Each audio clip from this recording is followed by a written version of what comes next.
Hey everyone, my name's Chris Lambert, and today we're going to be talking Tyler the Creator dropping a new video for What's Your Name, which is a previously, as far as I know, unheard of song, and how this continues to build up to the release of his newest album, Call Me If You Get Lost, which is just like 2.5 days away. It's Tuesday afternoon, and the album is supposed to come out Friday at midnight, so end of day Thursday, which for me is one of my most highly anticipated albums of the year.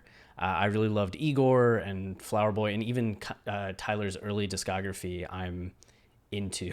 So in terms of non-Kanye album drops, it's like Kendrick and Tyler are two of the ones that I always look forward to the most. So we're going to look into What's Your Name video and the fact that we're seeing an emerging narrative in terms of what is going to go on in Call Me If You Get Lost, which is exciting for me because I'm someone that loves narrative albums.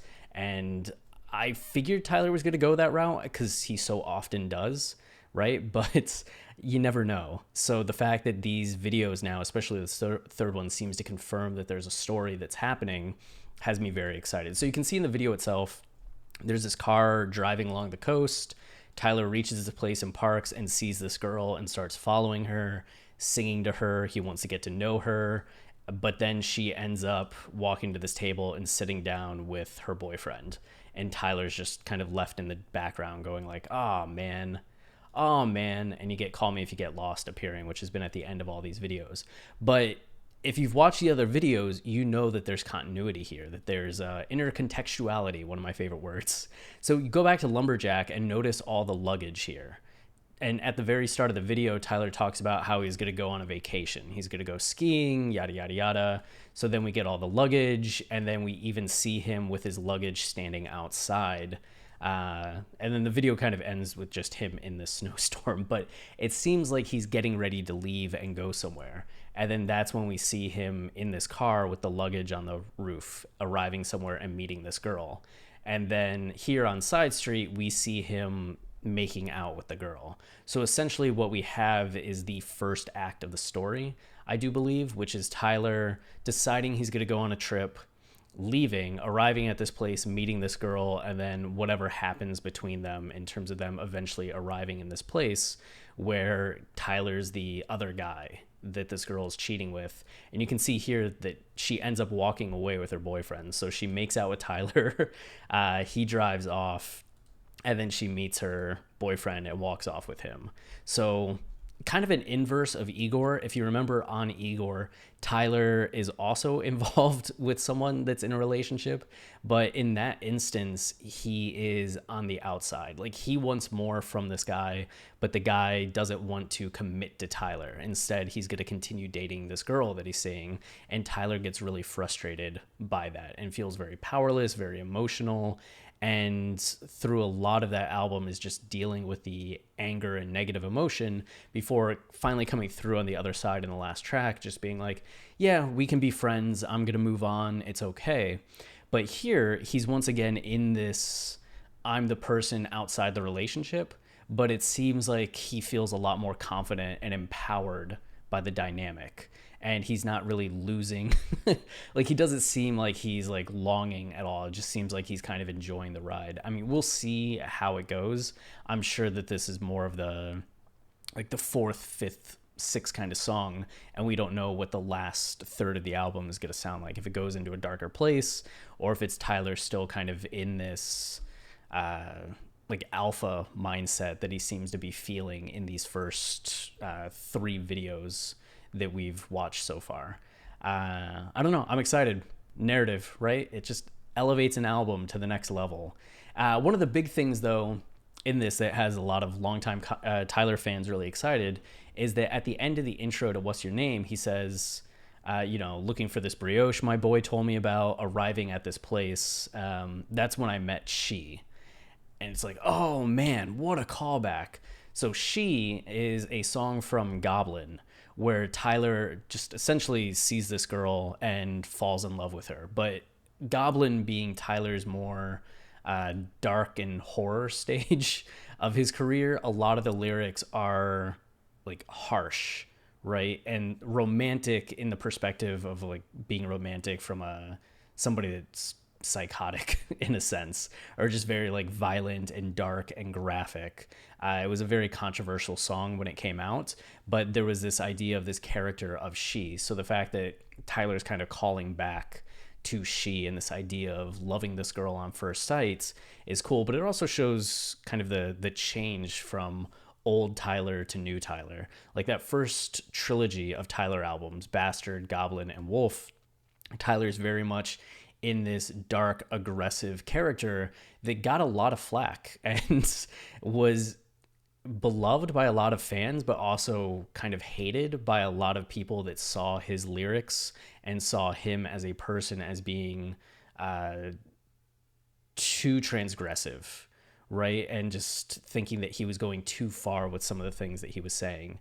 And now, since Cherry Bomb, in this like Flower Boy, Igor, and now Call Me If You Get Lost era of Tyler, he's really toned a lot of that back. He still brings in this sense of the gothic, this edge that he has always had as a person, but he's grown up a lot. So What's Your Name is romantic in a way, and it still has some of that Tyler humor, like, oh, you look malnourished, let's get some bread, fry the egg yolk, and drown it in syrup. So just being like, you look malnourished is not something most people would say, but it's very much something that Tyler would say. But it's not going into the version of Tyler that she was, right? So I know people are really excited for this album. I'm wondering how it's going to position itself in terms of Tyler's discography.